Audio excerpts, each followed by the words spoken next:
ఒక్కొక్కసారి మనం కూడా బాధపడుతూ దిగులు పడుతూ ఉంటాం.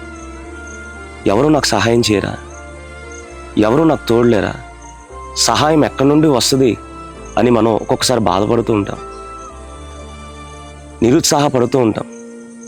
కొండల తట్టు నా కన్నులెత్తుచున్నాను, నాకు సహాయము ఎక్కడి నుండి వచ్చును? యెహోవా వలననే నాకు సహాయము కలుగును. నిజంగా ఆయన వైపు చూచినంత కాలము మనకు సహాయం దొరుకుతూనే ఉంటుంది. బండ క్రీస్తుకు సాదృశ్యం. బండనే క్రీస్తుని నువ్వు ఆధారంగా చేసుకుంటే, బండనే క్రీస్తు నువ్వు ఆయన చాటుకు వస్తే, ఆయన చాటున, ఆయన రెక్కల చాటున నీకు సురక్షితం ఉంది, నీకు ఆదరణ ఉంది, నీకు సహాయం ఉంది. ఈరోజు కూర్చుని దిగులు పడబాక, కూర్చుని బాధపడబాక.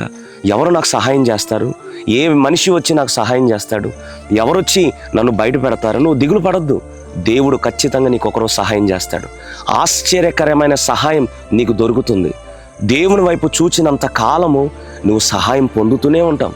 మనుషుల వైపు చూచినంత కాలము నీకు సహాయం దొరకదు. కానీ ఎప్పుడైతే నువ్వు దేవుని వైపు చూస్తావో, వారు ఆయన తట్టు చూడగా వారికి వెలుగు కలుగును, వారి ముఖములు ఎన్నడూ సిగ్గుపడరు అనే దేవుని వాక్యం సెలవిస్తుంది.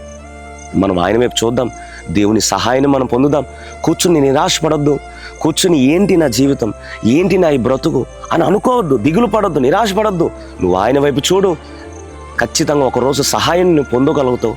ఏ సహాయం కొరకు నువ్వు ఎదురు చూస్తున్నావో ఆ సహాయం నీ తలుపు తట్టి, అది నీ చేతులారా నువ్వు అది కల్లారా చూడబోతున్నావు. నువ్వు ఆయన వైపు చూడు, దేవుని సహాయం పొందుకో, ధైర్యం పొందుకో, దిగులు పడొద్దు. దేవుడు ఈ మాటలు మన వినికిడిలో దీవించునుగాక. ఆమెన్.